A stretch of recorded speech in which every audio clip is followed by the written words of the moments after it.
What's up, H-Town and all around? This time, all around the world. Hey, welcome to the Foxtrot Studios. I am OSG, and with me tonight is a good Foxtrot crew, the dynamic Foxtrot. What's up, bro? Oh man, it's been forever. It's been forever. It's been forever. Literally, but yeah, it's a slow off season to start. But man, it's all about the World Cup tonight. We're ready. Marquinho, hold some noodle time. What's up, bro? Long time no see you as well. What's going on, guys? Glad to be here. Talk about some World Cup. Obviously, the biggest event in the world coming up in a couple of months, and it's gonna be great to see. Stespool, the Masked Avenger. What's going on, bro? Hey, bro, just here. Hey, excited because it looks like we got a good group, but happy to be here tonight. It's been forever, so I'm happy to be back with y'all and pick your brains in the World Cup, see who you guys got. Hey, so as you heard, World Cup. World Cup is here. World Cup is coming very soon in the summer, and we're here to talk about it. We're going to run through all the groups. We're going to give y'all some predictions. We're going to let y'all know where the games are at. We're going to give you some odds, some betting odds if you want to bet as well. And just hear us out. Have fun. We're here tonight. All right. Y'all ready to get into it? Thank y'all for joining us tonight into the Foxtrot Studios. Let's get right into it. Group friggin' A, man. Group A is ranked 8th. We're going to go hardest to easiest. So it's going to be 8th. It's going to be kind of easy, right? 1 being the hardest. So Group A is ranked 8th according to FIFA. We're going by FIFA, by the way, not me. This is not me. And Mexico is in that group, leading that group with a plus 8,000 if you're a gambler. Plus 8,000. So bet 100 to win, 8,000 if Mexico wins the World Cup? That's cool, man. This is your group, bro. When you want to take us through that? Uh, so the pressure on Group A for Mexico is huge, not just because Mexico is a host nation, right? But in that group, you have South Korea, okay? Uh, In that group, you have South Africa, which is an interesting fact, right? So never, never, ever in the history of World Cup have you had a game from a previous inauguration repeat itself. And so we're gonna have that with Mexico, right? Now, overall for Mexico, the pressure is huge. It's huge. Why? Every single World Cup, they have been eliminated after the second round, right? So what does that mean? That means Mexico gets past the group stages and then they get eliminated. Mexico needs to get past the what it used to be the fifth game. Now they need to get past the sixth game. It looks complicated. If they make it, right? If they make it because they're the biggest favorites, as number one, they can have Scotland. So that's a very accessible game. But then you can play teams like Switzerland, in the round of 16, and that's another accessible path. So it's very Mexico. It's in the best interest for them to end up number one. Okay. However, we never know who the fourth seed is going to be for the European side, right? And a lot of people are speculating that it could be Denmark, right? If that's the case, historically speaking, Mexico does not do very well against European teams. We saw that in the last two World Cups. Sweden, they lost. Who was it? Denmark, too, I think they lost. They've only been able to beat Croatia. So we'll see how Mexico does. There's a lot of variables for them. So it looks very, very, very dark right now. So they just need to get past it at number one. Uh, what do you guys think? Who do you guys got in number one? We have South Africa. We have South Korea. We could have Denmark or South Czech Korea is dangerous. Republic. South Korea is dangerous and can take that group. So it's going to be tough for Mexico, but we'll see. I think I got Mexico as well. They're taking that group. South Korea, close game when they played each other in the group. Historically, in the World Cup, though, Mexico has been able to beat South Korea in the past. Yeah, home Against game as South well. Africa, they haven't done well. Yeah, and it's home advantage. And so, not just that, if they get past the first round, they'll have home advantage in the Azteca and the Chivas Stadium for the round of 32. Accessible. What is the schedule for for Group A? Oh, Still let has me all look it up games in for you. Mexico, right? Yeah, all of the games are going to be in Mexico, so Mexico can have the opportunity to play up to 5 games at home. All of them back to back. Yeah. What else, guys? Do y'all think that Mexico can hold that group, or is Korea become an upset and win that group, or will it be 1-2, or will somebody else come into that group? South Africa make a run, one of the qualifiers.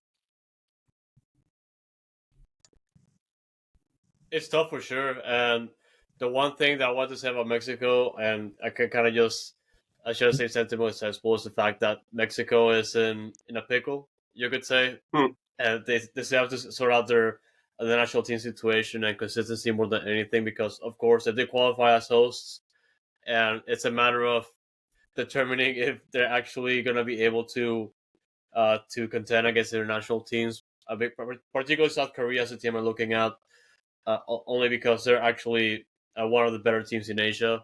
And South Africa, even though they're not as great as they were like back in, like you could say 2010 or in the mid 2010s even, they could still pose a challenge. This is a World Cup either way. The national teams going into this tournament are going to be good, regardless of how you put it out. So it's on Mexico now. Mark, what do you think of Group A, Mark? Yeah, Group A is a little tricky. Obviously, Mexico has the advantages of being able to play all these games in Mexico. Like Cesspool mentioned, South Korea I think is a very difficult opponent. Obviously, not knowing who the European team coming in might be, but possibly what it looks of it could be a team like Denmark, which Denmark is a very, very tough team. So depending on which of those comes in, I think Mexico has a tough time. I don't think Mexico is going in as strong as it would like to be. I think there's a lot of question marks as far as, who's going to be scoring the goals. Obviously, we know like Raul Jimenez has had like a little bit of a renaissance. But, obviously they're more, how much can you just rely on one person to carry the goal load? He needs help along that strong point. And obviously players like Edson Alvarez, who is like their captain and their big player that comes out of Europe, is going to be a key component to this. Obviously, spearheading the defense, but I don't know. It's gonna be tough. I do think Mexico does come out of the group stages. Now the thing is whether they qualify as 1 or 2 or a top third seed. I can see them, to be honest, be any other 3. So I'm going to go a little bit against the grain from everybody here, and I'm going to say South Korea wins the group and then the playoff team, and then Mexico comes out as one of the top third place teams. Wow. Hey, it wouldn't surprise me, Mark. I mean, on paper, South Korea has the better players, and they have been historically the more consistent nation. And just not to cut you off, but like I mean, just South Korea, like the Asian teams, South Korea and Japan, all those teams, they're really disciplined and they're really hard to rattle. Those guys, where regardless of whether or not they have the proper talent or talented enough, those guys know how to play like a team, and they will keep going until the last whistle ends. So. Yeah, I think they're doing what Mexico used to do very well, which is play as a collective. And I think those teams are just mastering that on top of having individual pieces, like Son. So, my opinion, yeah, man, I still think Mexico will take it. South Korea will be a close second if they don't tie, maybe. And if Mexico wins it with South Korea, they're probably hit by 1 goal. But I think that game is going to be key. I think with South Africa, I think Mexico has the edge. And when it comes against Denmark, that could be the black horse. Denmark could be the black horse in the group and could potentially eliminate Mexico if they beat them. All right, there you go, y'all. Group A, Mexico is a consistent. South Korea could pull it off. 1 or 2 for sure. Maybe Mexico makes it to 3, according to Mark. So that's a good one. We'll have to quote that and throw that up on TikTok and let y'all see. All right, Group B, ranked 7th hardest group with Canada hosting. And I think I understand 7th hardest group with their group that they're listed with. They have a plus 25,000 to win the World Cup. So you're not betting on them unless you really believe on Canada. Group B, Canada's group. Take it on. Got Switzerland in that group, right? Yes. So it's Canada, obviously hosting the World Cup at their place in between Toronto and Vancouver. And of course, Switzerland is one of the European teams that's going to be in that group, and Qatar. And the last team is still yet to be decided through the European qualifying, playoff qualifying. But it could be either Italy, Northern Ireland, Wales, or Bosnia Herzegovina. Uh, Italy, of course, it's in a mess of its own for the past couple of years because they've been like extremely inconsistent. Like their players have been like not in top form when it comes to national team play. But of course, the two teams I wanted to highlight here, of course, is the main host Canada. Canada, the best team in CONCACAF. Like there's no ifs, ands, and buts right now because at their full strength, they're like almost unbeatable in CONCACAF. Of course, like Tajan Buchanan, Alfonso Davies, like Mhm. like it's just like No it's a stack very deal. deep team with a very good coach in Jesse Marsh that have been very good in international play, especially when it comes to the confederation itself, and of course going deep in Copa America, the last edition a couple of years ago at this point. But of course, in the last World Cup, they've been very disappointing. They lost all their games, and they didn't like show out in the international stage.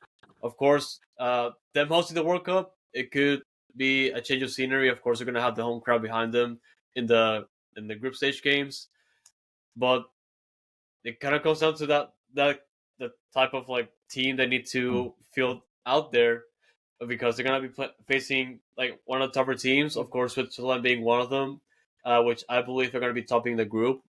Switzerland, they're not a bad team at all. Like they've been very consistent in the Euros.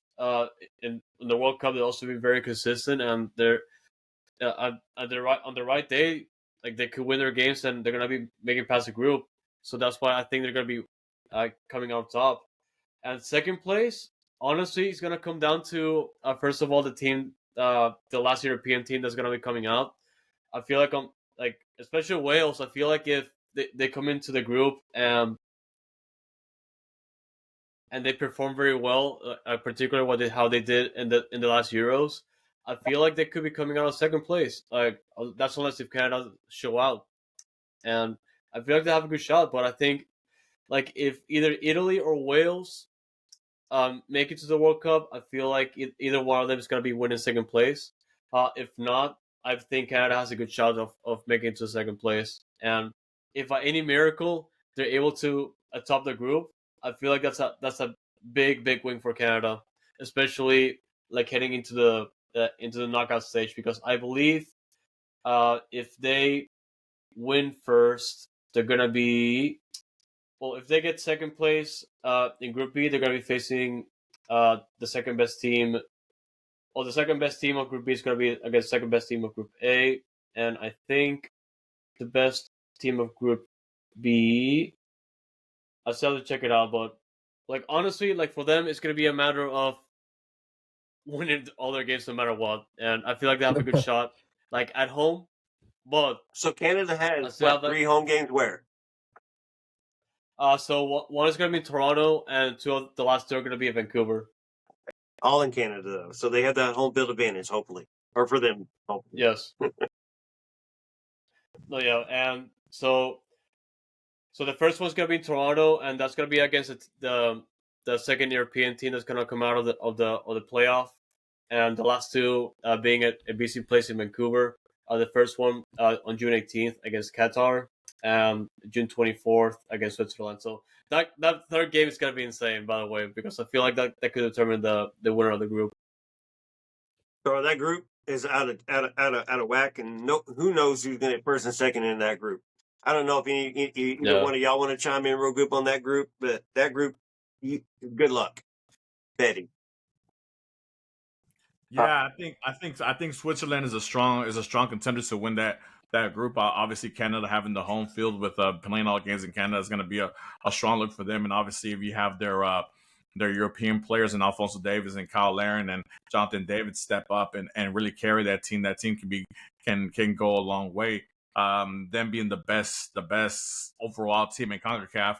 Obviously, they haven't showed it as far as lifting up silverware, but overall, we can tell that Canada is, I think, is a step higher than what Mexico and USA are at currently. But like I said, it all depends on their European talent with Alfonso Davies, Jonathan David, Kyle Laren, and all those guys, and Buchanan as well. Those guys can get on a roll and score goals and really make it hard on the defense and press. And with Jesse March having a lot of experience abroad and stuff like that as well, they have the components to make a nice little run. Like I said, Switzerland is going to be the bump on the road, and obviously they're a tough team. So, and then obviously depending on the playoff team, you mentioned Wales. Wales is a great squad with a lot of great players that play in the Premier League. Obviously, they're a little bit of on a turnover from their previous iteration, which had Bale and all those great players prior. But these European clubs, these European nations are battle tested. They fight. They play each other all the time, and they're not scared to go against anybody. Yeah, Cespo, what do you want to add to that group? I mean, to be quite fair, it is very achievable for Canada if Wales ends up in the group as Canada being number one. Just because Canada is in better form, out of the three host nations.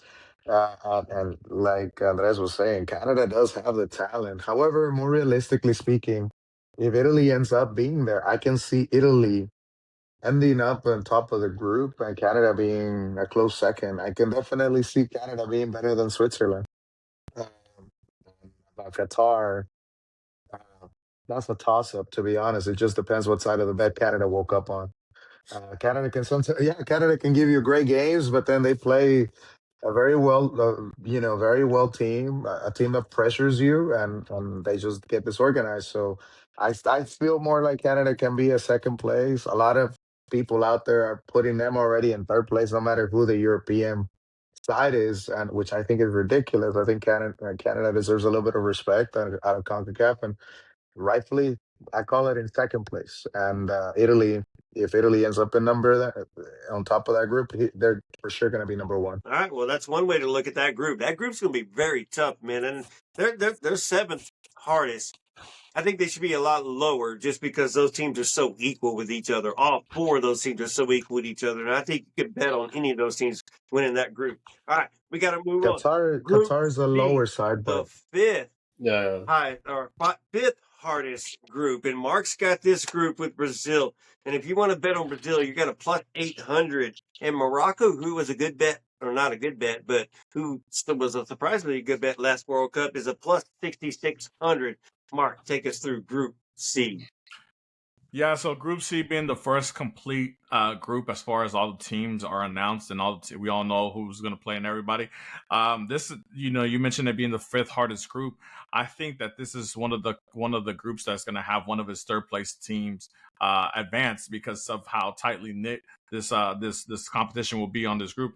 Obviously, Haiti is going to be the punching bag of the group, with all the respect to the Haitian nation. But I mean, obviously, congratulations to them to making it to the World Cup, and that's a great achievement in itself. But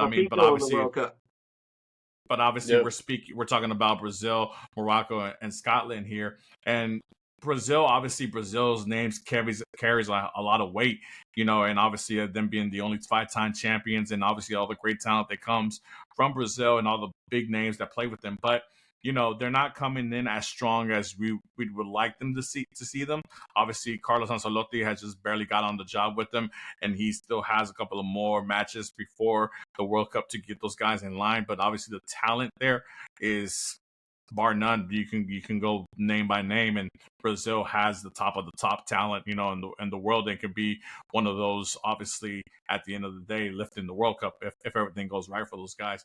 But obviously, in my opinion, in Group C, Brazil comes out at number one, and it's going to be basically a battle between Scotland and Morocco. And Scotland has a nice amount of players and a good tight knit team. Players like Scott Maternity, who plays at Napoli, who won the Serie A Player of the Year.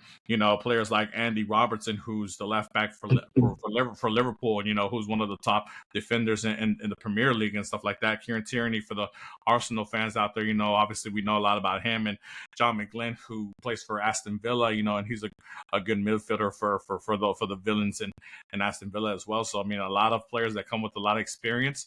I think obviously this group is going to be tough, but I think Brazil comes out on top. In my opinion, I think Morocco comes out second because Morocco has had an amazing path to qualifying to the World Cup. They're honestly they're like one of the dark horses to lift it up, and then obviously I think Scotland is going to be one of those top third place teams to carry on to the knockout round. And obviously, as far as match days, I mean, I only highlighted the big matches. Which the first big match would be June 13th, which is Brazil versus Monaco and New Jersey at MetLife Stadium, and then the next match would be June 19th between Scotland and Morocco, which I think that's going to be the biggest one at Gillette Stadium in Foxborough. And then obviously the last one of the big matches is Brazil Scotland, and that's going to be in Miami on June 24th. So, like I said, that group is going to all those matches. I expect them all to be great. Like I said, I think it just depends on who takes advantage of their game against Haiti and who can put in the most goals against the Haitians. How far can Brazil going out of your group and pass into the knockouts? I mean, look, to be honest, I mean, Brazil has no reason to fear anybody as far as talent goes. You know, the thing about this iteration of the Brazilian team is just that they haven't seemed to click. You know, they haven't clicked. They seem to be kind of all playing for themselves instead of that Jogo Bonito that we're so used to in the early 2000s, late 90s, right? And until they can get that situated, obviously you have a great coach in Carlos Ancelotti who can make that happen. And if he does, I mean, sky's the limit for Brazil. Brazil can can get their sixth star if they can get all that stuff patched away and done up. You know, so it's high ceiling. But it also could be a disaster. But we'll see. We'll definitely see. They make it out of group. They'll be coming to Houston for that first round. So we'll definitely see. All right, moving on. Oh, sorry, excuse me. Andreas and Cespo, anything y'all want to add into that group? Group C, Brazil. I think I'm kind of with Mark. It's gonna finish just like he kind of said it. Scotland and Morocco are gonna fight for second place, and then the other team gets third place, and then we're at. So I concur. I have an argument Oh, let's hear it. to say that Morocco can actually be number one. They could. Brazil got to be Brazil. Morocco has the talent to be number one. I mean, for sure. And the form is really what we're looking at. Because talent wise, we cannot ever doubt Brazil. Brazil has, like you said, one of the top talents. For sure. But you know, form wise, Morocco is better. No, right now. For sure. Obviously, up to this point, Morocco has had an amazing run to qualifying to the World Cup, and Brazil has kind of stumbled in there. But at the same time, the games are still half a year away. So I mean, you still have enough time to pick up your quality. But if we're going by on the paper, what's on paper, Brazil should clearly be number one. But we'll see what happens again. Nay or no nay? That's a question I got for you, Mark. I mean, look. To be honest, it's kind of like the Cristiano Ronaldo to Portugal thing, right? And I have that group later on, and I'll speak on that later on. But obviously Brazil seems to play different with Neymar on the pitch. Neymar is that last, to be honest, like kind of last string from the old Jogo Bonito days, and and the team seems motivated to want to win for him. To win the last bearer. Yeah, he's the last of the Mohicans, honestly. And to be honest, like I said, getting Neymar there. I mean, I would love to see Neymar at the World Cup. Especially if he ends up playing in Houston and stuff like that. But do I see him as a full-time starter, especially with the injury that he's going on right now, the surgery he's going to have right now? No, but if he's a 20 to 25 minute sub that can come and change the game at the end, hey, that might be something interesting. All right, Andres, thoughts on that group as well? Is Brazil taking it? Man, Morocco finished the last World Cup in third place. But of course, Brazil, they're coming in as the second best team in CONMEBOL. This group is gonna be, I feel like it's gonna be insane, particularly with all the teams all together. But Morocco, Brazil, man, that game's gonna be absolutely magical. I cannot wait to watch that game. It will be. So Morocco reminds me of that Turkey from 2002 Yeah. that made it to the Made it. semifinals. Could be. Yeah. But they've had a good run, as Mark said. So, hey, question I want to ask y'all, too, that you can answer in your other segments later. Western Conference or Western Hemisphere, will it make a difference for European teams coming over here? We know it makes a difference when Western Hemisphere teams go over there and European teams seem to dominate. All right, moving on to Group D. USA or USA. All right, man. So everybody's excited about this. It's going to be 100% a demand. Win the group, no matter what. No questions asked, or it's an epic failure, period. I don't care if you slim out, make it out, or second or third or whatever. You better win this friggin' group. Win this group. United States, Paraguay, Australia, and then, of course, Slovenia, Turkey, Romania, and Kosovo are going to fight for it. I think it's going to be between Romania and Turkey right there. Betting odds, what is it?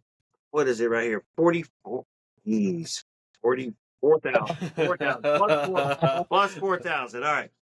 Don't bet on USA anyway. Sorry, it was plus 8,000. Made it worse. Plus 8,000.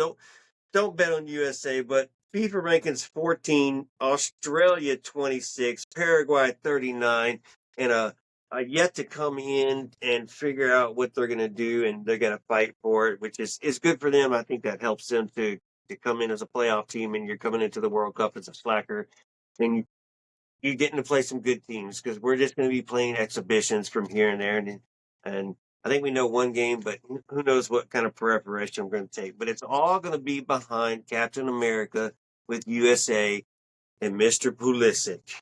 Will Mr. Pulisic go off? I think everybody's in agreement he's going to go off. He's tearing it up for Milan right now, to where he's having a good string right now. He's having good form. So hopefully whatever happened before is over with, and we're moving in, and Pulisic's going to come in and just put up the numbers and put USA up, win the group easily. McKinney, Musa, and Adams will control the midfield. The back line, I'm okay with. We'll work on it, but the striker for USA, who is that going to be, man? Who is that going to be? There's still a fight. If it ends up being Pepe, I'm forfeiting. I give up. We're not scoring goals. That's what I was gonna say. You know, Sometimes he fits, though.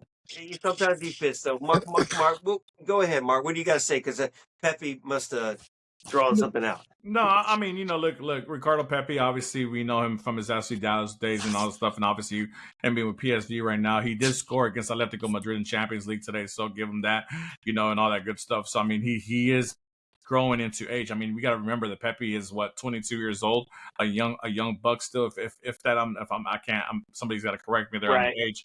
But obviously, I think we're all hoping for Balogun to do really well at Monaco. I'm sorry.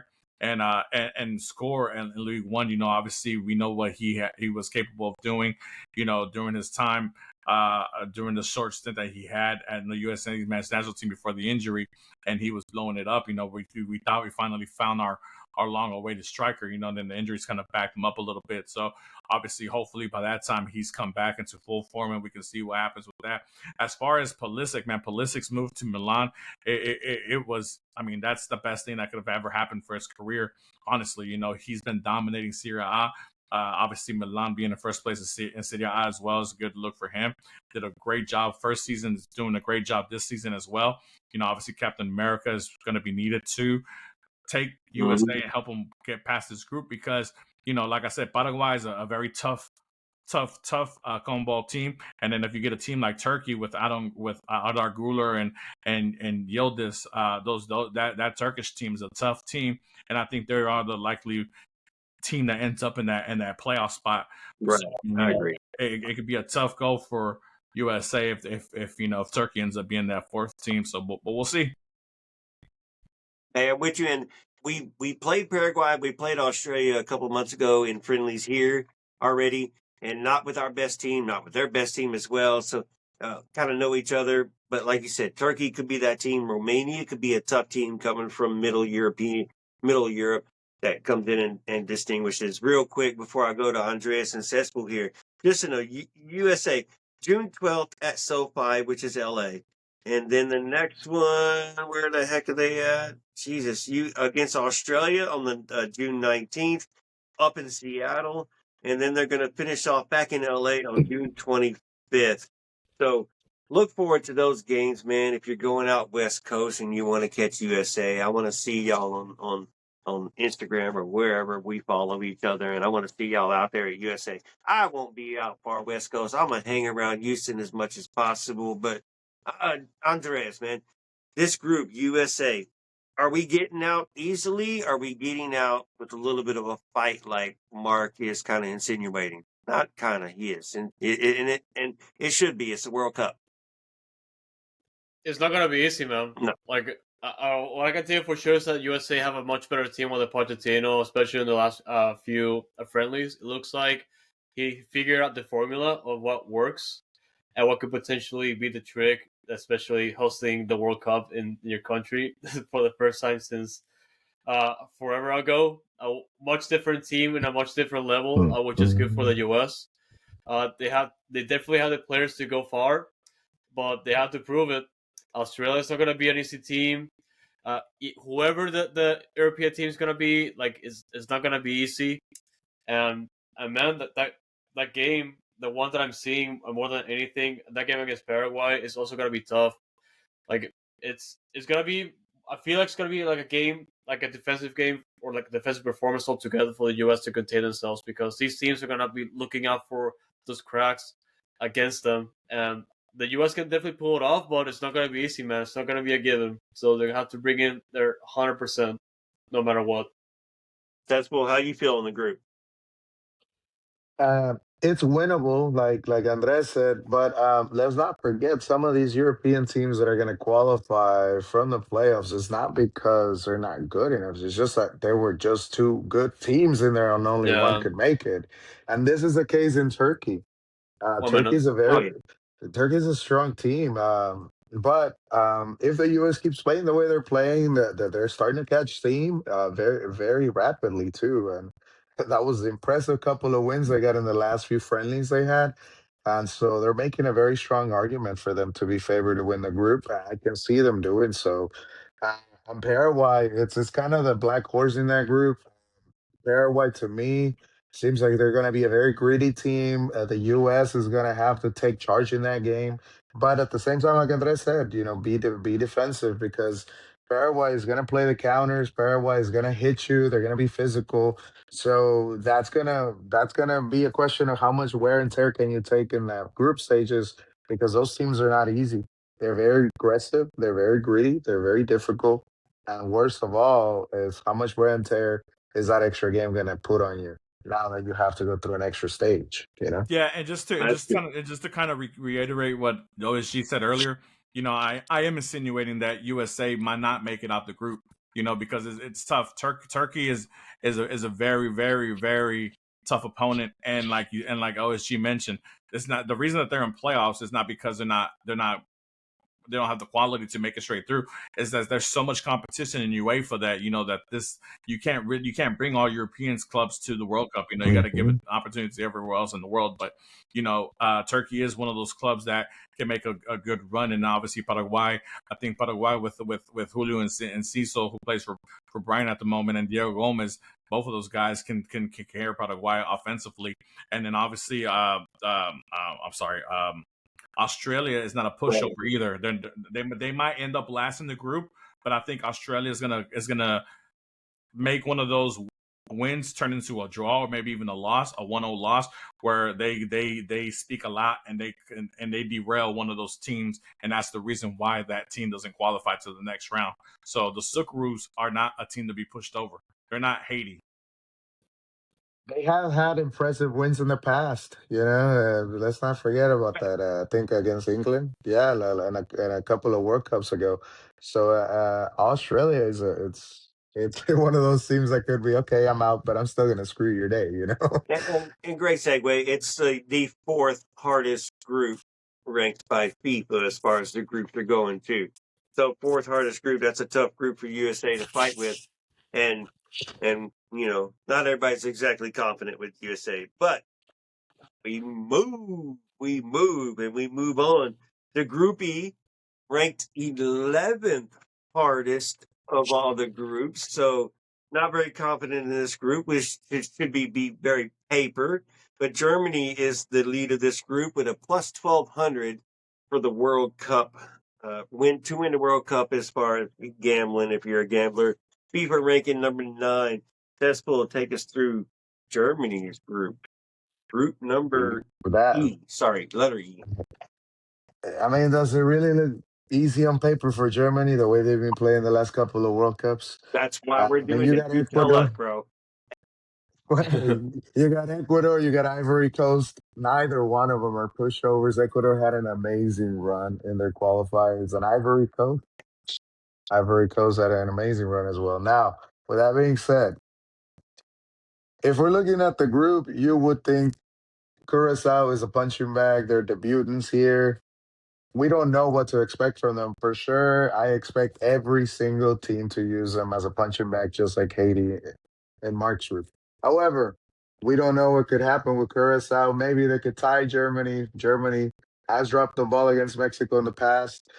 They haven't had very good run in the last two World Cups per se. So it's a redemption. Naturally, though, it's a very easy group for them on paper. Ivory Coast, I can see them being second, or Ecuador. It's going to be a very close.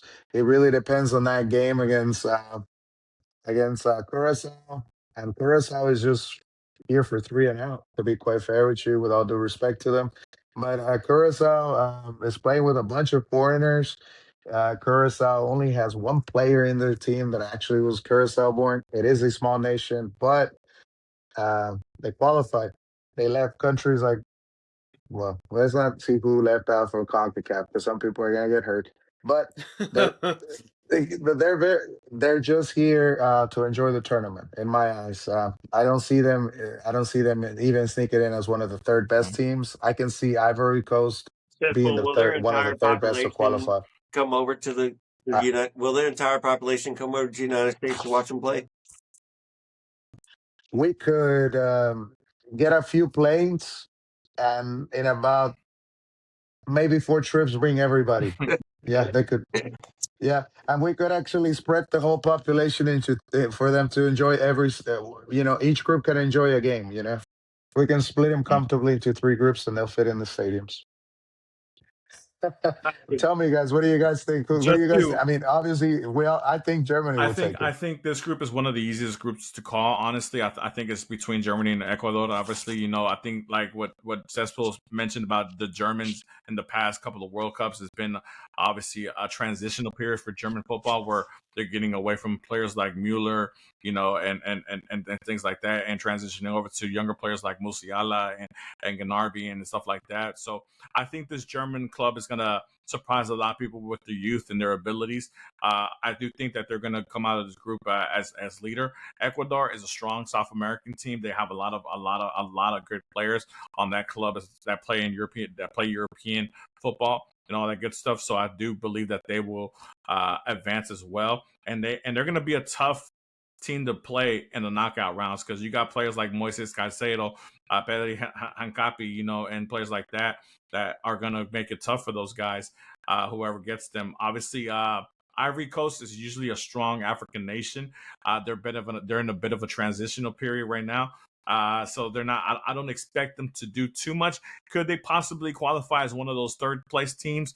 Maybe, but I don't know. It's because there's a lot of third place teams and other groups that I think are superior than they are right now.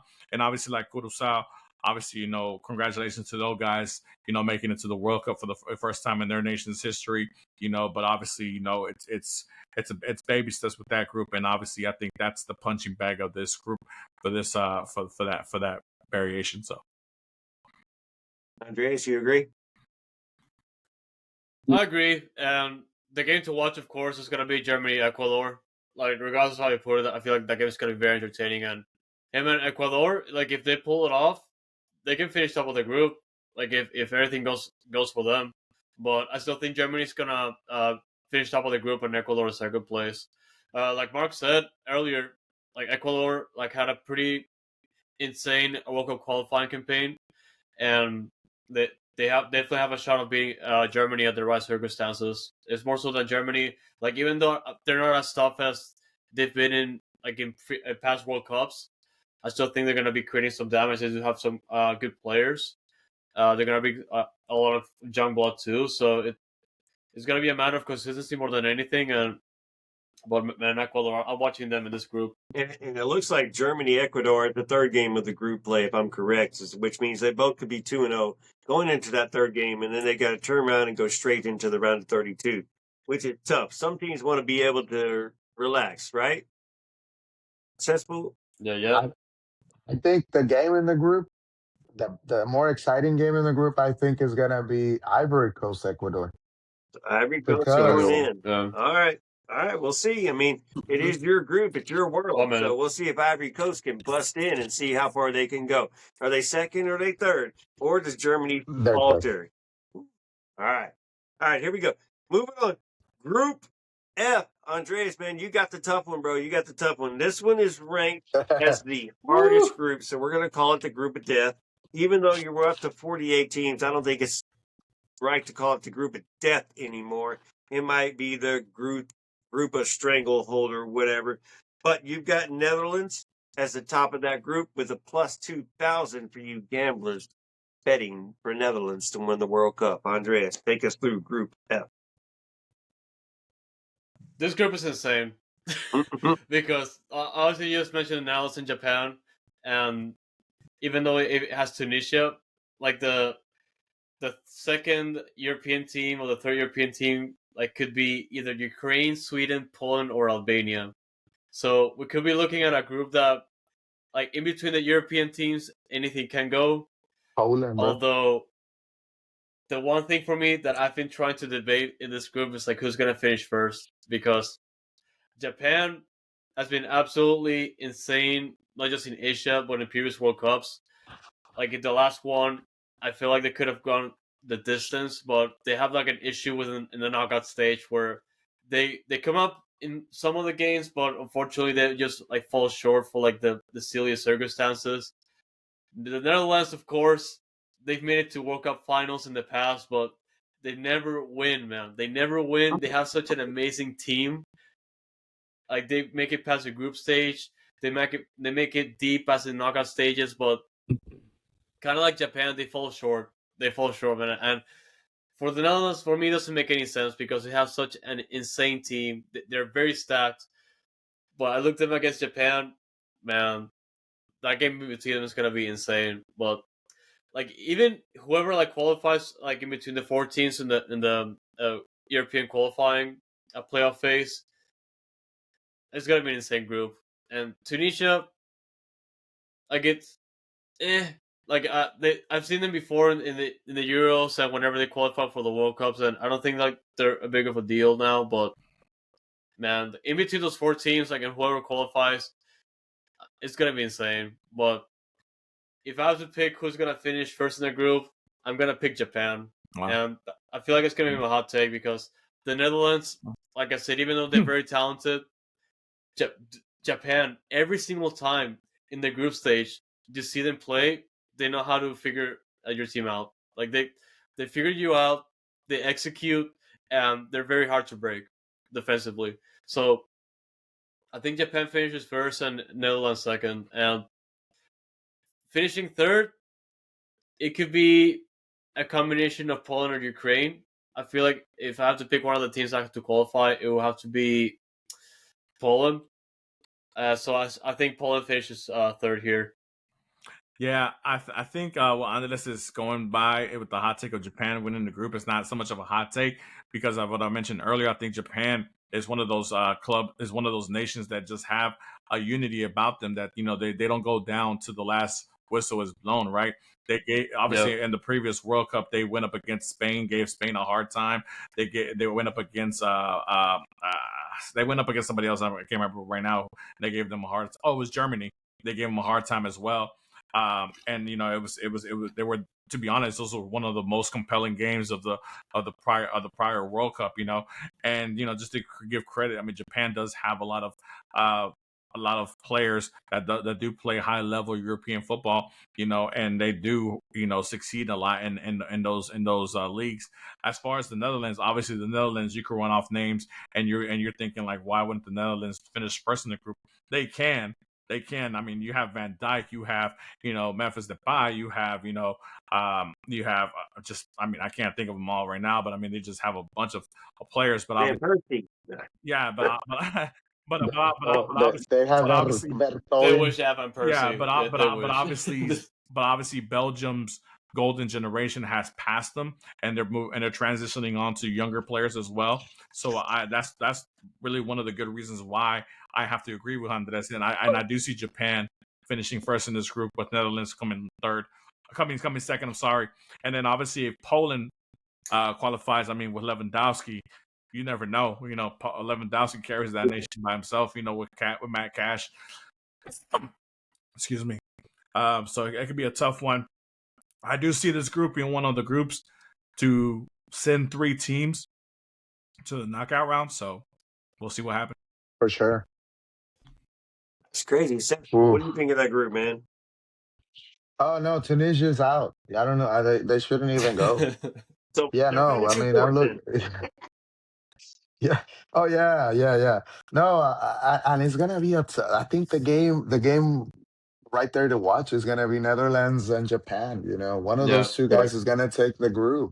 And it just comes down to whether And they play first. the Netherlands can deal with Japan's quickness, because Japan is very quick, and the Netherlands is a team that is not very comfortable in the counterattacks. So uh, that to me is the most attractive game in the whole group. But I could still see the Netherlands though taking it though. Number one, still pick the Netherlands, and Japan second place, and Poland is my pick to go on and be number 3. Andreas, where's that game at? Netherlands versus Japan. So Netherlands against Japan. It's gonna be in. I think it's in Dallas. Dallas, yes.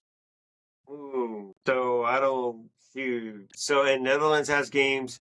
All right, so the Netherlands should travel well. Oh, the Japan will travel well. So that'll be interesting. That'll be an interesting game. They, like I said, they play first in the group, so they'll get to fight each other, and then maybe beat up the other 2 teams and try to make it through together with each other. But we'll see what happens there, man. So that's a good group. That is a tough freaking group, and it's I think y'all just proved it that it's up for grabs. Netherlands does not have it. Yeah, Japan looks like to be the favorite of the group. Tunisia doesn't seem like to belong, and you could probably pick 3 of the 4 playoff teams to probably finish before Tunisia. All right. Let's move on. Group, is that what a G? A low rate group, Yes. ranked 10th out of 12, so kind of an easy group. It's Belgium's group, a plus 40, what is that? Oh, no, sorry, plus 4,000. Plus 4,000 to win the World Cup. Mark, you've got group, Jesus Christ, G, I already forgot in 2 seconds, with Belgium.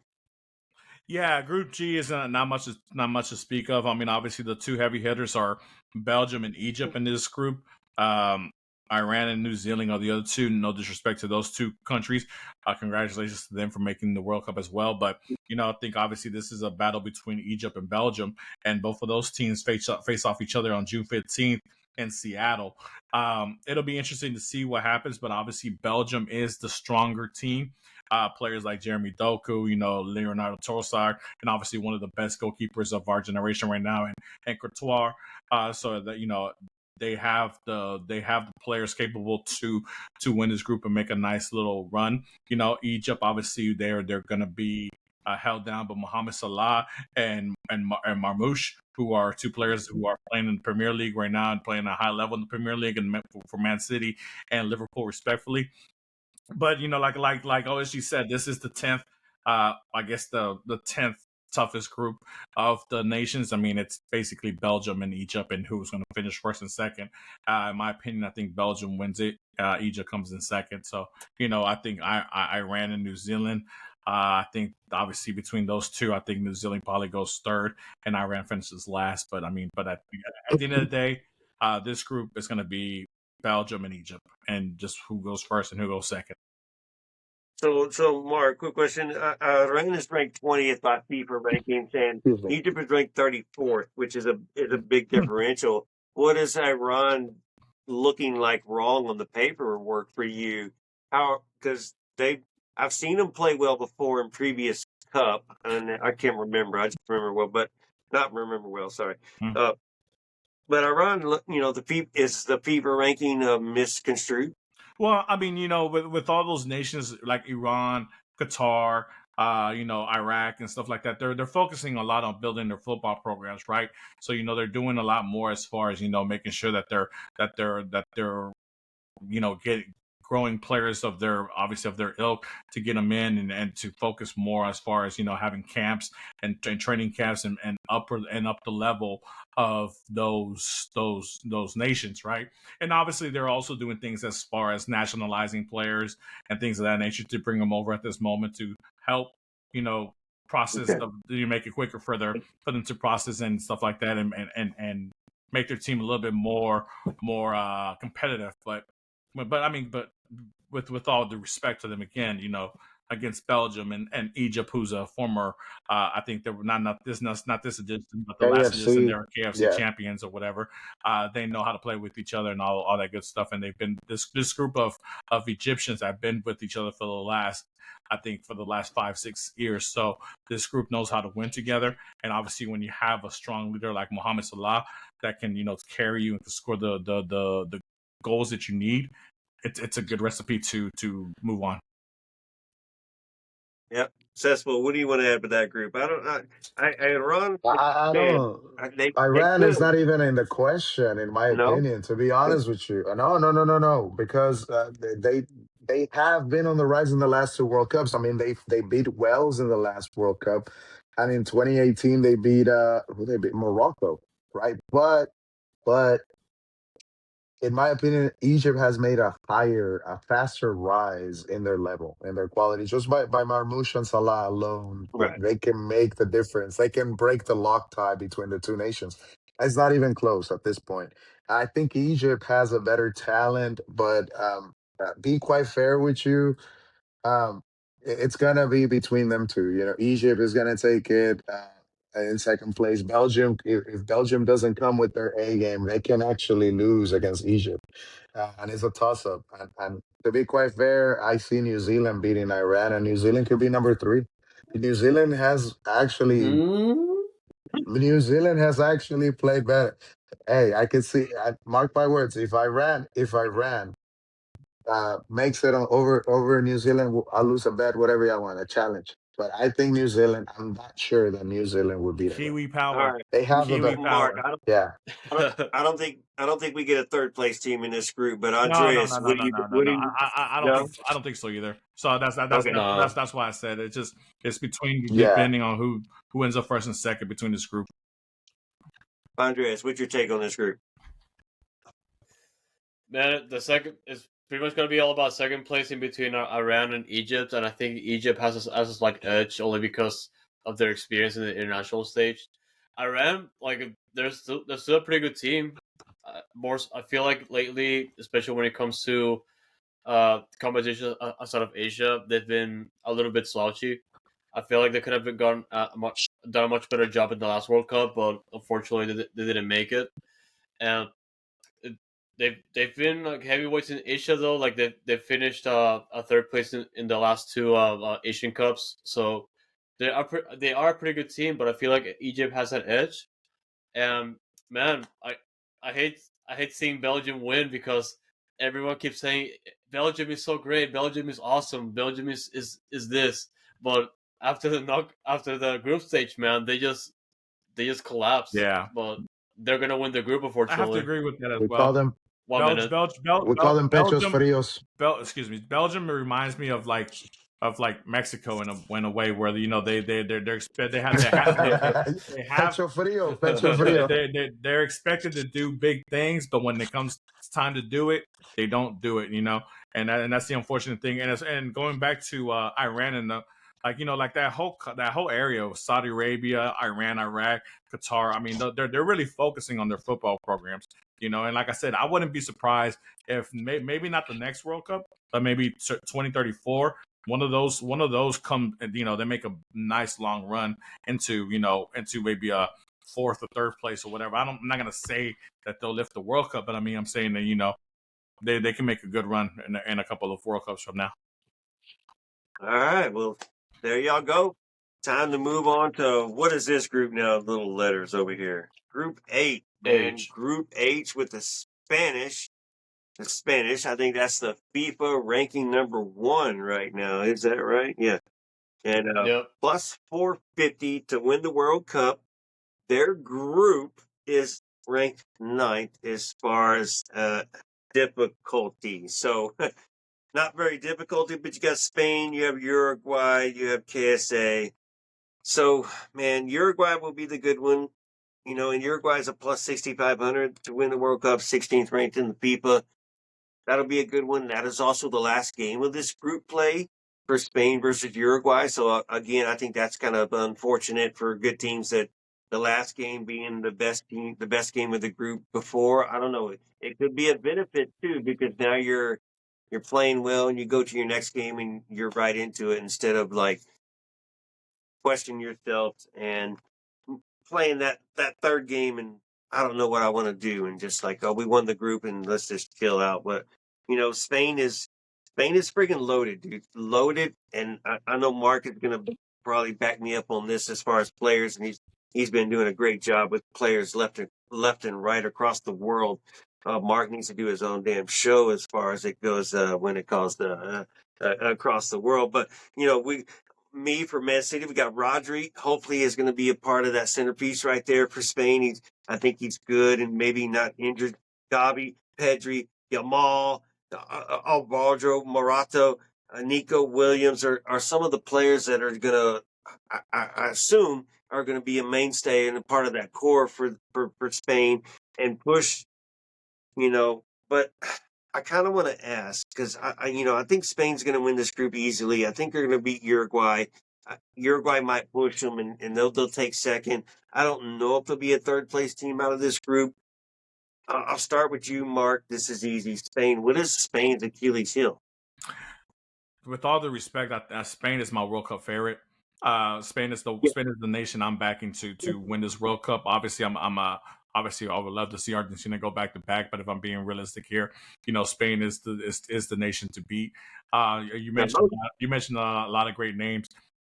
Spain can field 2 teams at any given day. They have great players. Their main weakness, to be honest, is at striker. But even at striker, Ferran Torres is having a great year with Barcelona, and Mikel Ozobaya is having a great year with Sociedad. And then obviously you have Mikel Merino, who's converting himself into a prime striker with Arsenal with all their injuries at striker at Arsenal. So you have 3 capable bodies that can play that number 9 for it being its so-called weakest position. But you go down the list, Lamine Yamal, Nico Williams, Pedri, Gavi. If he comes in, Balde, you got David Raya and Unai Simon fighting for that number 1 spot at goalkeeper. And those 2 are big time goalkeepers. Zubamendi is one of the best number 6s. To be honest, in my opinion, maybe the best number 6 right now because Rodri is obviously out. But obviously, like I said, Spain can field 2 World Cup caliber teams on the pitch at any given time, and they're my favorites to win the World Cup. An easy group to come out of. Andreas, how do you feel about this group? Is anybody can compete with Spain in this group before they get out of it? Man, it's gonna be tough to play against Spain because, like Mark said, they can field several teams, and even Saudi Arabia or Uruguay, they're gonna have a hard time in beating them up. If they have the perfect game, they have a shot. But teams left and right have been struggling against Spain, particularly in the European qualifying, and of course the last Euros where they won like almost easily. Like there's an absolutely incredible team. and they're definitely in contention to win the World Cup. Even they're in a great group to just make a statement, and you'll just go off from there. Like they have the luxury of rotating teams against Saudi Arabia, in between Uruguay and Saudi Arabia, because they can, and they're gonna have a good performance against either one of those teams. It's more so about who's gonna be second, because like as good as Uruguay is, like Saudi Arabia, man, they're no slouch. They're absolutely no slouch. Like They beat the World they're Cup champion extremely good last time.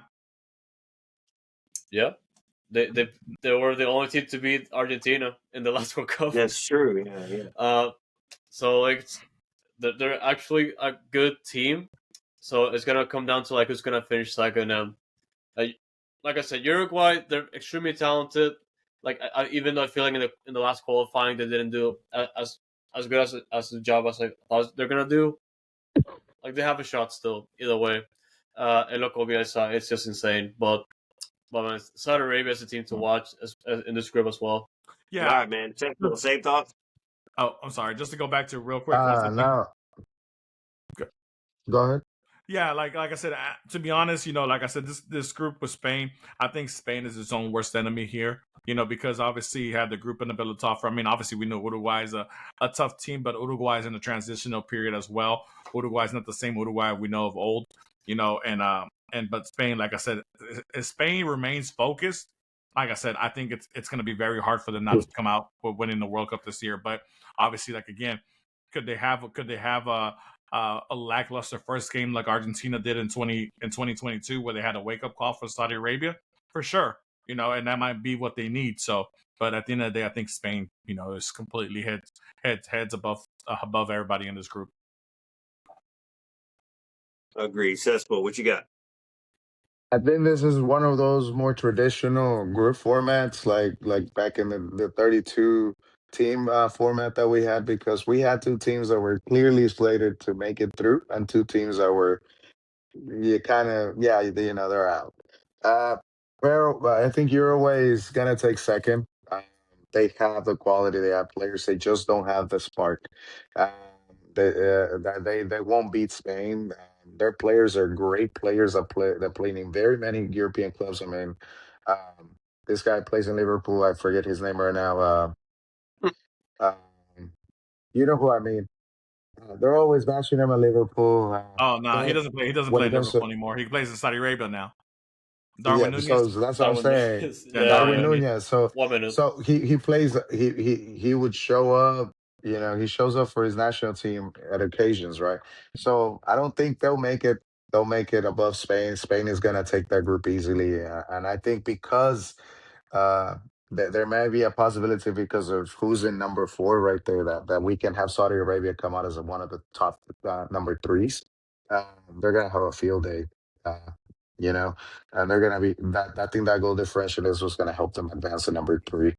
Uh, All right. Well, because that's Spain. That's yeah, Spain, and I that's think that group. That's going to be a somewhat easy group. All right. Let's move on. Let's move on. We got group what? Is that I? Group I I. Man, obviously I wear glasses, bro. I'm deaf. The freaking letters are small. It's my own handwriting too. But you know what? I just jotted down and let's go through it. But Group I, that school's last I don't group. know. France. I think France, I think FIFA that's the ranking best number group, bro. 3. What's up? That's the best group. I'm gonna tell you why in a second. Tell me. Give me the FIFA That facts. group. Hey, this group is ranked six as far as the hardest. So right in the middle as far as the group. We got France plus 750 if you're trying to bet on them to win the World Cup. Cesspool will take us through the group with France. Will they I surrender? gotta catch it. I love that group so much. I got a catchy name for it, bro. I Uh-oh. call it Superstars and Ghosts of the Past. Think about this. You got France, you got Senegal, you got Norway, okay? And the potential fourth team could be Iraq, Bolivia, one of those guys. I personally believe the fourth seed is going to be Iraq. You know, Iraq has been playing very well. They're a better team than Bolivia. Iraq has to beat their playoff first. Let me see. Let me look up who they're playing in their playoff. Oh, Suriname. So Iraq has to play against Yeah. Suriname. They're gonna beat Suriname. After they beat Suriname, I think they can take care of Bolivia. Um, with that being said, though, the game of the group right there, it's going to have to be hands down France Norway. Haaland versus Mbappe. Who's Yes. gonna take that game? Mm-hmm. And if Norway can actually get past France or tie, I can see Norway finishing ahead of France in that group. You know, they not very easily, but very closely. And then Senegal will definitely be one of those top number three teams. Senegal has a history, a rich history, and they're always the black horse. Every time they show up, they always manage to scrape a win every time. So I see Senegal being one of those top number threes. And in between Iraq and Bolivia, I just don't see the quality there to even question being number three. What do you guys think? Tell me your thoughts. Here, go ahead, Andres. What do you got on this group right here, man? Is France? I asked the question successful. I don't think you heard me. Is France going to surrender, or can they compete? Just go by Well, the They the, will victory. surrender. They will surrender against Holland. I see them. well, I see Norway beating them. Mm. that's a hot take, man. Mm. I see Norway beating. like, Holland with a hat no, trick. that I don't know if a hat trick, well, but if it come on. okay, hold on, okay, France is gonna win the group first of all. There's no question about it. But that game against like in between France and Norway, I feel like it's gonna be fun. Like Norway, of course, coming in with unbeaten. They won all their games in qualifying, and they look much better. In the previous cycles haven't been as entertaining or as good as everybody thought, but it looks like it's turning around. They could have a good campaign in the World Cup, so like who knows? It could happen, but look, it's gonna be tough. It's gonna be tough to get second place. Uh, there's no question about first place yet. Like if they beat France, Norway can just beat anybody, man. So Hey, it's not you gonna never know. happen, man. Hey, It's not gonna happen. hey, did we not say that about Mexico and Germany? Now, Mexicans were like, oh, yeah, we hope Mexico wins. But Well, Mexicans were like, oh, shit, we're going to just we're going to lose the Germany game. We can win the other two and we're in, right? So, okay, so It could happen, we're bro. talking It about always France here. happens. It always happens. Every time there's a team that disappoints us. And why not? I mean, France, France can be in a jam like Germany did a few years ago when they won the World Cup. What happened to Germany after that? the That could the happen to only France the, as well. the only concern I have with that analogy is that that German team was a way older German team compared to this France team. This French team, you're talking about players like they're in their prime. Dembele, Mbappe, Doué, Saliba, players like that. World class players in every position. The only question mark that I have with this team, with this country, and why I don't place them ahead of Spain to win the World Cup is leadership. I don't know who the true leader is of that team, and it's Mbappe. tough because, and well, yeah, people say Mbappe because Mbappe is the world star, the star, right? But we all Well, no, forget, he's a but captain. but we forget captain's armbands, whatever, but Is he a leader? we forget the 2018 World Cup. That team won because of Griezmann. Not Mbappe scored the goal, sure, but I mean Griezmann was the leader of that Yes. team Yes. that catapulted them to winning that World Cup. Yeah. Now, I don't know if Griezmann is going to be a part of this team. I'm not sure. We'll see what happens. Like I said, this French team, He retired. He has a fallout with Mbappe. the only thing about this French team that lacks that puts them a step behind Spain, and Spain has shown has shown on the pitch why they're superior than France because they have leadership on that team. France, I don't know who the leader is. Everybody wants to say Mbappe. This is that he's the next big star, and sure, Mbappe is going to show his quality on the pitch. But but then again, it's Mbappe versus X team. It should be France versus whoever. Like I said, obviously we're all looking forward to the Holland versus Mbappe matchup, and that's going to be a great matchup. And the reason why I don't think Norway can sniff France is just that Norway's too top heavy. They have the attackers. They have Odegaard. They have Holland. One They minute. have Sloreth. They Just have defense. you know, Defense. but the defense isn't there. and that defense is going to be ran around in circles with the velocity and with the passing and all the stuff that France has up top three with, like I said, with Dembele, Mbappe, and Doe, who are obviously coming off a great campaign with PSG, lifting up the Champions League, and then obviously Mbappe having a great first season with Real Madrid and goal scoring like crazy with Real Madrid at the moment, as well.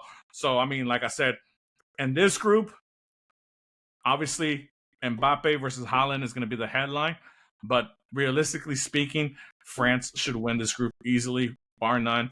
Norway should take second. But like I said, we'll see what happens again. Could it be a possibility where Norway does outscore France or whatever if they get caught off guard? Maybe. And it can happen, right? And if it does, then obviously that'll shake everything around, and maybe it'll shake France into a position of thinking like, hey, maybe we're going about this the wrong way, because obviously you can only win with so much talent on the pitch, but you need that chemistry and you need that leadership on the pitch as well to carry you further ahead. All right, we'll see what France can do to get themselves through to a World Cup final. Who knows what to do? All right, moving on. Group J, the third hardest group. And Mark, you're wearing the jersey, but this isn't your group, sorry to say. I think you wanted this group, but got to tell you, Argentina ranks second in the FIFA World Cup. If they can win out and Spain can win out, Defending one versus champion. two Defending will champion. face each other. Defending champion, by the way. Defending champion. Yeah. That is true. Defending champion at a plus 800 to win this World Cup. Andres, take us through Group J in Argentina, the defending world champions, and now a defending MLS Cup champion on their team. Two of them. True. Yeah, they have Two two. of them. Yeah, they have two of Yeah, them. But Rodrigo the De Paul Paul. and Messi. I mean, That's true. yeah, Paul played for 2 games and became a champion. I know, there's man. nothing new to say about Argentina because theirs are still fantastic team built by Lionel Scaloni. Like since the previous World Cup cycle, they're almost unbeatable. They're still insane. They can feel a team with or without Messi, and they're still gonna win the game. And they can even like feel a team without the starters, so they're still gonna win the game. And it's not like in this group, of course, it's not a question of who's gonna finish first. Like it's pretty much who's gonna finish second, because like Argentina, they can repeat. They can definitely repeat in this tournament. Although I feel like in this virtual tournament, I feel like they're gonna have a much more difficult time. Because even without Messi, they still have a lot of depth in this team that they can take them all the way. But with all the competition, with all the teams coming in and out, it's got to be a matter of how they can manage Messi game by game, and how they rotate, and how effective the squad's going to be. Because, like I said, it's so they're capable, but it's going to be a matter of like how each team is going to approach Argentina. Because of course, just being the defending champion, everybody's going to be going against you like really, really hard. And like past the group stage, I feel like it's going to be pretty much like a death match, like in the knockout phase, no matter what, no matter who you face. But man, Argentina, like I said, they can repeat. They can repeat in the right circumstances. And man, Argentina, Spain in the final is going to be insanity if it happens. But it's Don't going to be a forget, insane Andres. game. Algeria Don't forget. and Austria in their group, who are 24 and 26 in FIFA ranking. No competition for Argentina at all? But I would say there's competition, but I wouldn't say like a team that's gonna be challenging them for the top. No, like it's gonna be a match. Like if Austria's in a good day, it's still gonna be a tough game, but they can put some performance. But it's gonna. It's hard for me to see them like lose in the group stage. Honestly, I mean, like even if it's like historically, either Algeria or Austria, yeah. I mean, historically, Argentina struggles a lot against physical teams, and Algeria and Jordan are very physical, but I don't see them posing a real threat, to be honest with you. Algeria has a higher possibility to beat Spain on the fit. I mean, Spain, Argentina because of the physical aspect, but Jordan just doesn't have the quality to be as physical and be able to keep up with Argentina. I just don't see that happening. Uh, Argentina, historically, though, y'all can agree with me. They start very lazy in the beginning, and little by little, they start picking up steam. That's how it was in the last World Cup. That's what it's been throughout the years, and I can see them doing that. But at the end of the day, they're gonna take it. No question about that. But I see Austria being number two, and I don't think we'll get a third place team out of here. 2022 was such a fairy tale for Argentina. Obviously the way it started and obviously the way it ended. It was such a crazy ride. And obviously I think one of the greatest World Cups to ever be played, and especially that final, how that final went with France, and all that good stuff. The great thing I think of that Scoletti and his staff did was to prepare for life after Messi, and they did that really well. Obviously they had a lot of matches where Messi wasn't available due to injury, and those clubs play really well. Those teams play really well against those teams those days. And then obviously you have, when you put Messi on top of it, you add just that much more dynamic to just much more offense to that team.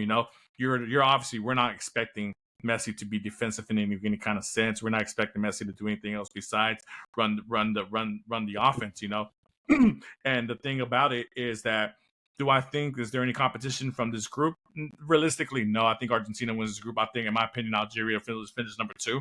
But with that being said, I do agree with Cespo. Argentina does have a slow start, and depending on what happens with the first match, it can be a lot said. But this time around, they have a bullseye on their head because they are defending champions, so they know that they can't start off slow. So we'll see if it still happens, or if it doesn't, we'll see what happens.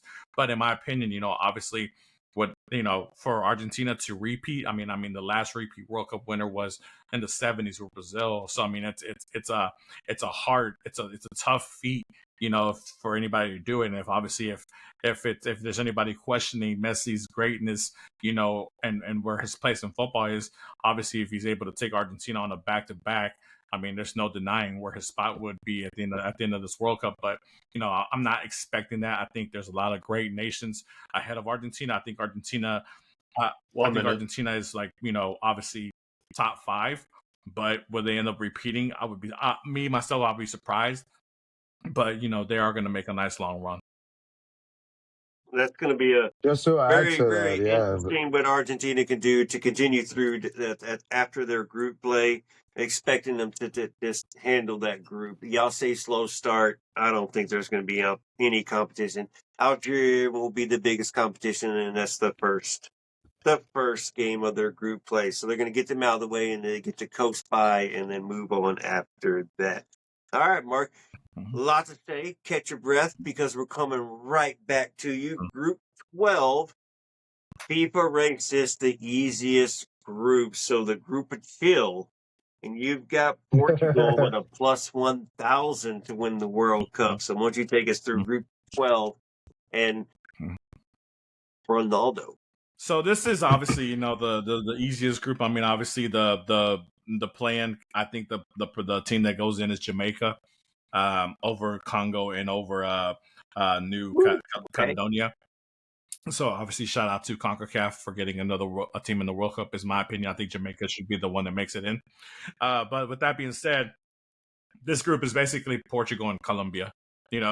Obviously with Portugal being heads above everybody, even Colombia. Colombia has had a great World Cup journey, whatever, and stuff like that. And obviously you have a lot of players, especially like a Luis Diaz, a James Rodriguez, and other players as well, that will help Colombia find a way through the group, and then maybe make some noise in the knockout stages. But this is obviously about Portugal and Cristiano Ronaldo's last World Cup, possibly, and seeing what happens, and if he can match the feat of his longtime nemesis, Messi. A lot of people have thrown out there, would Portugal be a better team without Ronaldo? Would Portugal be a much stronger team without having to worry about falling into, I guess, Ronaldo's shadow or whatever? in my opinion, look, I love CR7. Well, I'm not gonna say I love CR7. I respect the way he's gone throughout his career. I respect the training and the discipline he's gone through to put himself in the situation of being mentioned amongst the GOATs of all time in world football. But in my opinion, I think Portugal would be a much greater team without Ronaldo, as far as, in the mix. Would it be great to have him coming off the bench the last 20, 25 minutes to make a difference? Yeah, that would be something I would be looking forward to. But obviously, I don't think that's the plan Roberto Martinez and his staff have for CR7. I think they'd rather have him playing the first 70, and then if they need to swap him out for some for some faster legs, they'll do that. But that being said, I think Portugal has everything they need to win the World Cup. To me, in my opinion, they're my fourth favorite, ahead of Argentina. Ironically, but that team is stacked. I mean, you have Bruno Fernandes, you have Ruben Diaz, you have obviously CR7, you have Rafael Leao, you have just the list goes on. The list goes on of players who can take over, who can win you a game. And obviously this group is not as strong as the other groups. It's the easiest group, as OSG mentioned. Colombia versus Portugal will be June 27th in Miami. That is the last game of the group, if I'm not mistaken. And obviously, Yes. by that time, both of those should have already qualified for the knockout. It just be to see who wins the group. And obviously, there's a lot of Colombians in Miami. So it could be a home field advantage for Colombia. So we'll see what happens. We'll see what happens with that. But Portugal does have the means and the players to go all the way. But will it be a fairy tale ending for CR7 like it was for Messi in 22? We'll see. All right, Cespo, do you agree? Portugal, Colombia, who's going to win that group? Oh no, for sure. Portugal would definitely win it. Close margin, mainly because, like Mark said, I think at this point, CR7 is being put on the field more for the psychological, and yeah, of course he does have abilities, but there are players that are just better than him, and I think he's being respected more for what he's bringing psychologically, the more threat that he's always going to be able to do something to win you the game. But I think Portugal's hard stop will come against Argentina in the round of 16s, and I hope we get to see that matchup, But in the group, it's laid out for Portugal. I think it's an easy path for them. The round of 32s is going to be easy for them as well, and it's just the round of 16. That's where they stop. I don't see Colombia having the quality to topple Portugal. Portugal just has star studded. Even if they have players that have not given us full potential, like Joao Felix. Go ahead, Mark. No, I'll mention, like I said prior, that last game in Miami will technically be a home field for Colombia because, like I said, so that could turn it up a little bit. But like I said, I do expect Portugal to win. They have a lot bigger talent, a Yeah. lot higher level. But, home field in Miami with a stadium full of Colombians, it could be tough. Hey, it could be tough. And then not to mention Colombia, they came and slapped Mexico around. So I mean, again, They travel. yeah. And So they so travel it, with it happened. Colombian coffee, as Jeff Strong has said. Andres, what do you think about that group? Yeah. Yeah, it's pretty much either Portugal, Colombia, but Portugal's gonna top the group. Like they're in much better shape than in previous Yeah. competitions. And yeah, like they said, Cristiano may not have like a prominent role like he had in the past, but he's still a mentor to a lot of these players. And whenever he's even on the bench, I feel like his presence like makes his team even greater. Like he is such a legend of the game that like you kind of have to respect the point that he goes the extra mile to break that type of physical limit to like make it to his this World Cup at his age, like past 40. So it's good. Obviously, he's not gonna have the type of role, but Portugal has a team to top the group and go deep into the knockout phase. All right, man. Well, good group. That was Group K. Let's move on. Group L. This one's ranked second of all the groups. Group L, it's England's group. Croatia's in it. You got England 4th FIFA ranking, Croatia 10th, 550 plus 550 for England to win the World Cup. This is going to be a tough group as the ranking says. You have Ghana and Panama also involved in this group. That's going to be a friggin' tough one, man. But I'm excited for England if they can just put their shit together when it really counts and just No. finish, man. Harry Kane is still involved with the team. Crazy, but has he found the penalty kick that was taken? I don't know, man. You got Bellingham, you got Saka, you got Foden and Stones, you have Declan Rice, you have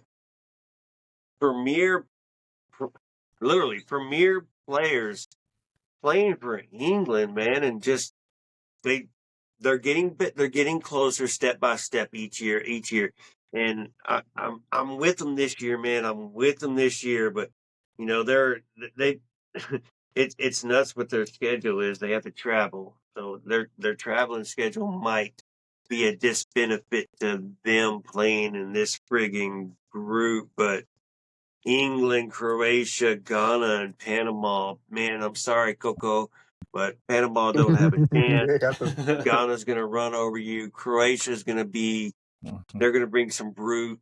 England's just going to try to finesse you. I think they do get out of this group. Croatia will give them a good fight. England's going to be, man, if they just put that last little niche together.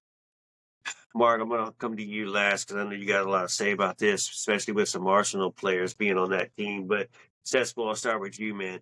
Last group, let's go this quick because I'm kind of running out of time now. But man, second closest group to death. I'll make it quick. Yeah. I'll make it quick. The only one issue I have with England, and I'm gonna say this in Spanish, translated, Andres, pecho frío, right? When it matters the most, England has a tendency to choke. Yeah, that's the right word, choke. Right. So Choker, yeah. yeah. So, so Croatia could actually beat them, right? But they'd also, especially because it's a first game. It's a very first game. So Croatia has a chance to beat England, and if that happens, then England is going in second place. Panama is not passing at all, and Ghana is not moving from number 3. Um, with that being said, though, I think Croatia takes number 1, England number 2, Ghana number 3. Panama, thank you for coming. If Panama can actually, we'll probably get a tie if that against Ghana. Uh, and I wish I could, have All Panama right. Good do stuff. more. Cespo, reconnect real quick. Andreas, how do you feel about this group and with England? Are they going to take it away? Not take it away easily because it still has to go through Croatia, and Croatia, they made it to a World Cup final in very recent times, and they are still going deep in almost every World Cup for like the last 4 or 5 cycles. But well, yeah, when it comes to England, man, we kind of know like they like to choke at the worst moments because they have a fantastic team. They can definitely go deep. They definitely made it to European finals before in very recent times too, but they also had a perfect World Cup qualifying. They didn't concede a single goal, and they won all of them. So, Thomas Tuchel has a formula for them, which is great. But in the World Cup, anything can Anything can happen. happen. Can they finish top of the group? They can. Can they choke? They can. Can they easily beat Croatia?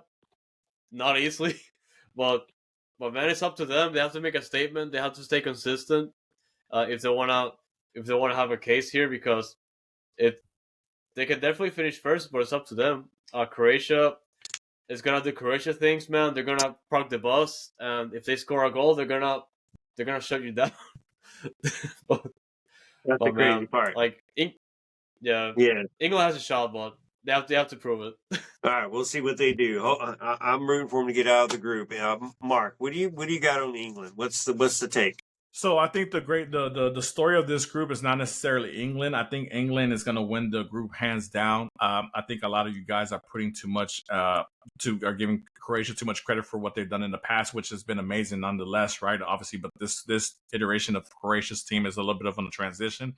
I think they're much closer to Ghana than them being closer to England, and I wouldn't rule out Panama. To be honest, I know a lot of us want to make fun because obviously we watch Panama, their CONCACAF and stuff like that, but I don't think they're going to be the punching bag that we think they are. I think Panama and Ghana are going to fight for that third spot, and to be honest, I want somebody to record this or to have a link to this because I think Panama makes it out the group as a third place team ahead of Ghana. Croatia, obviously, I think is second, and like I said, Ghana, Panama is going to be a great game because, like I said, this group being one of the toughest group in this World Cup, I think those three are a lot closer to each other than we really think. Like I said, I think England is far ahead above everybody. I think England is going to win the group easily. We're not even talking about them. We're talking about who finished second and then who's going to be one of the third place teams to move on to the knockout rounds. And I think it could be a special opportunity for Panama to make some noise, just like Costa Rica did in the 2010 edition of the World Cup. It could be one of those kind of runs.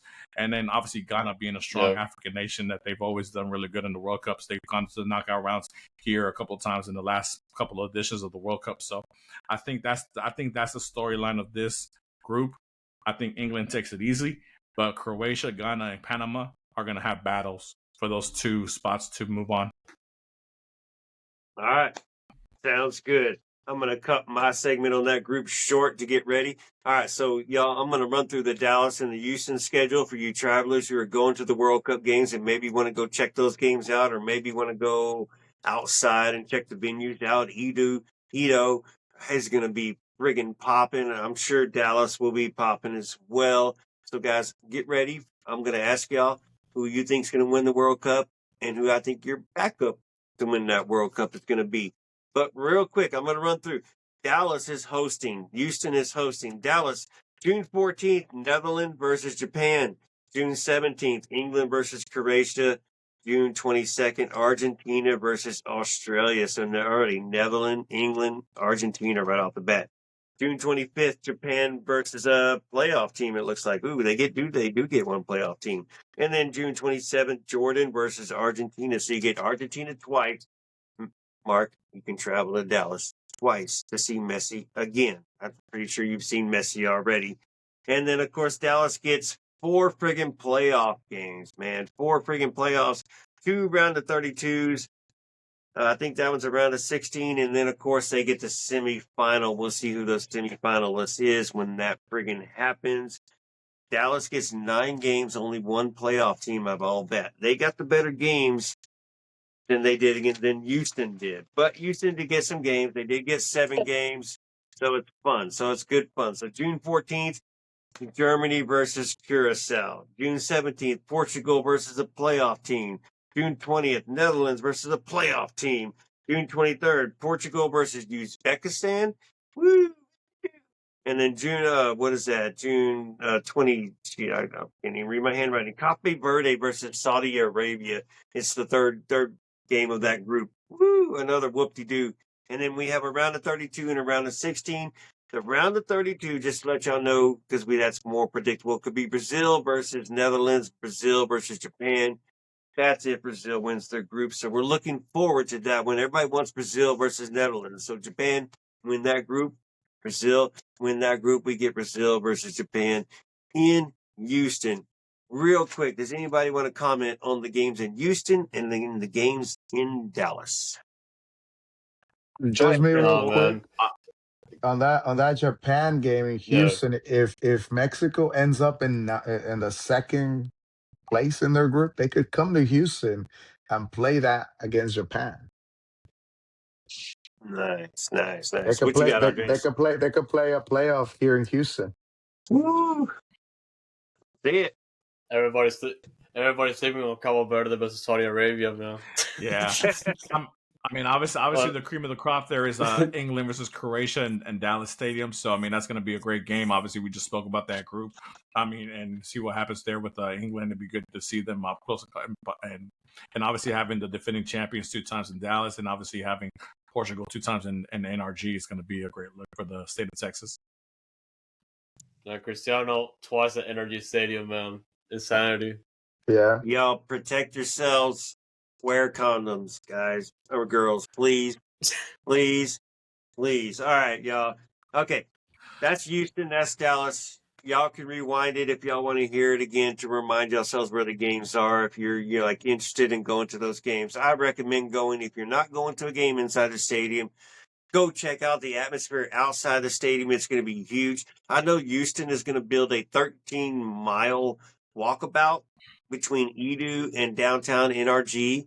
Of course, it may not all be connected in certain parts, but it's going to be a 13-mile walkabout within Edu. You're going to have plenty to do everywhere, plenty of food to stop, plenty of water to have, so you're not going to die in between locations. So this is going to be friggin' awesome. And I might try it. It's gonna be a friggin' marathon, but we're looking forward to it. But all right, World Cup predictions. You know what? Thumbs up. Flip one check. Let's go first. Who's gonna win the World Cup? Who's your backup to win the World Cup? First one, Spain, for sure.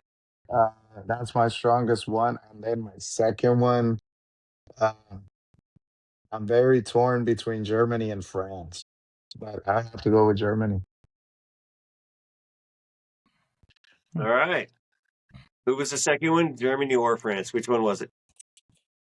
No, so my first one, Spain, and then my second one, I was torn between France and Germany, so I went with Germany. Okay. Sounds good. Andreas, what you got? Who's you're I know I think we all have a consensus here. Say it though. Man, Venezuela. I was debating this for so long, but don't joke about that, man. No. Don't get me angry. No, man. That's a I whole love you. I another love you. podcast episode, Count to but 10. no, no, I love you too. But okay, I thought about this for very long, man. But I think Spain wins it. Second place or like second choice will be Argentina. Spain and Argentina. That'd be that. If that was the final, that'd be a good damn final too. But Spain or Argentina. All right, Mark, you're 1 and you're 2. Yeah, I mean, I mentioned earlier in the show. I think Spain is my leader to win the World Cup for this season, but I'm gonna go for second place. I'm gonna go England. You know, I think Tuchel is one of those coaches that does really well in tournaments, and obviously you have a lot of leadership with Harry Kane and players like that, and then you have a good mixture of players in their prime with Bellingham, Saka, Declan Rice.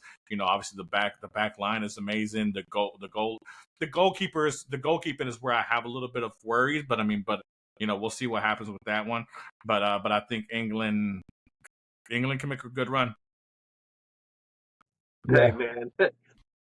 Not to ride on your boat, but I'm saying the same friggin' thing. All right, so all 4 of us were on top with Spain as winning the World Cup. So y'all heard it here. Foxtrot Studios, Foxtrot Crew, Spain has just won the 2026 World Cup, and we're not even there yet. So congratulations, Spain.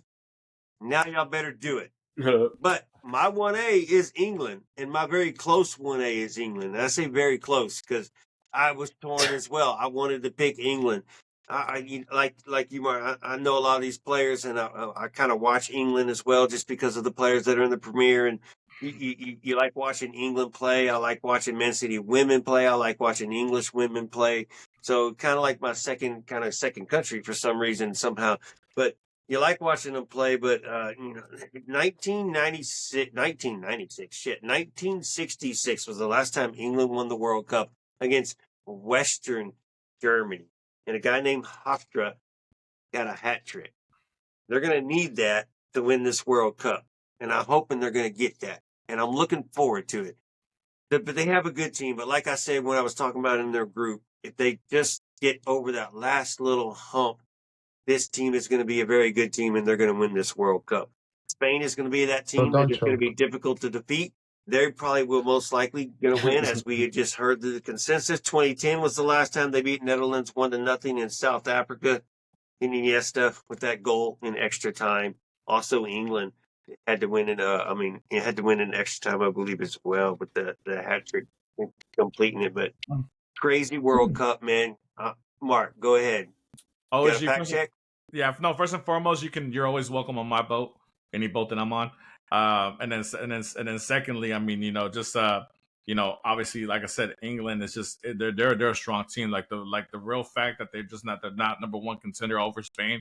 It's just that obviously Spain has shown time and time and again they're the defending Euro champions. They know how to close out the games. They know how to play the games. They know they know how to run you out. England, while they have all the talent in the world, and to be honest, I think they're the most talented team on paper. They just haven't done it, and until they actually do it, that it's coming home thing has been coming home for over 50 years, and it hasn't 60 years now, and hasn't come home. So I mean, eventually it will. Will it be this time around? It would be ironic for the English to win something in America since they never have before. We'll see. Hey, well, what a time. Hey, I'll give them the trophy. They could take it back with them. We still own everything that was still here. So, hey, all right. So, hey, I want to thank everybody and anybody that listened, those that were in the chat. I'm sorry, I don't pay attention to the chat during a live show when I'm trying to keep up with all my damn notes and trying to read my own handwriting. Shout out to you, No, Jeff but Strong. shout I out do to know you were there. strong Cesspool, what's opinions. up? No, shout out to Strong Opinions. He's been active on the Yep. chat. He's always Yep. there every podcast. So shout out to you, my boy.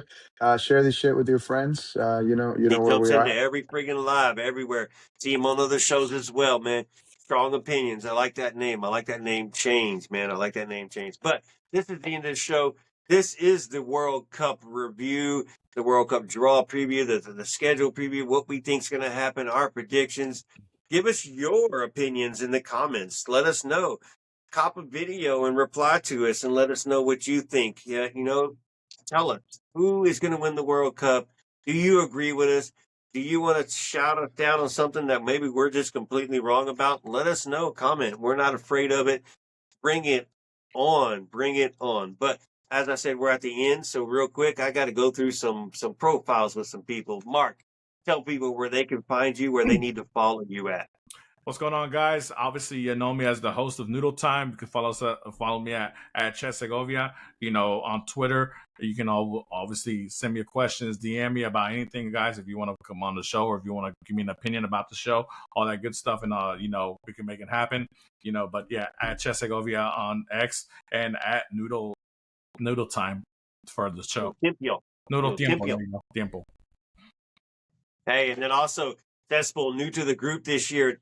Welcome him, Miss Cesspool. Welcome into the dynamic Foxtrot Studios. Welcome into Media Crew, bro. Hey, tell them where they're going to be able to find you this year, bro. All right, so you're gonna be able to find me Twitter, Instagram. I'm about to launch a new YouTube. I lost the old one I had, but it is at Sexpool. It's just like it's written right here on the bottom. XESPOOL. Again, Instagram and on TikTok, I am Cesspool. So find me there too. Share me because I am gonna start sharing a lot of content from the search from Foxtrot Media. So follow me, like, share. Tell me what you think. That's what's up. That's what's up. I am OSG, old soccer guy with some underscores in between my names. I don't keep up with Twitter much or Instagram much, but you can find me there. I've got other handles, but you know what? The dynamic Foxtrot Andreas. Tell us where the people can find us on those main accounts. Of course, at Dynamic Foxtrot on Twitter, X, Instagram, and Blue Sky. We also have, of course, if you're watching this live, at Foxtrot TV, youtube.com/@DynamicFoxtrot. You're going to find us right here, live streaming. And, man, absolutely insane year coming up, of course. Outside of Dynamo Dash and those, we're going to keep it up with the World Cup, man, next year. So, insanity. Hey, y'all be ready. Y'all be ready that are listening. There's a Noodle Time coming soon because Pat is cooking. We just don't know how big the pot he's cooking. and if the spices are anything Cooking or good, cooked, man. or even if the meat is even rotten or what. We don't know. It's starting to But they're taste. cooking, It's starting to as taste like Marky P, Maruchan. stirring the pot. So y'all keep an eye out, and Noodle Smells Time will be weird, man. coming up soon. But hey, I want to thank y'all. Y'all smell it, y'all hear it, y'all seen it. I hope y'all are with us. We're gonna see y'all soon. Mark, Cesspool, the Dynamic Foxtrot, Andreas. Good to talk to y'all. Thank y'all for coming in tonight. Thank y'all for listening, everybody. Well, Fox is out. H is up. World Cup's coming. Hold it down. Go. World Cup.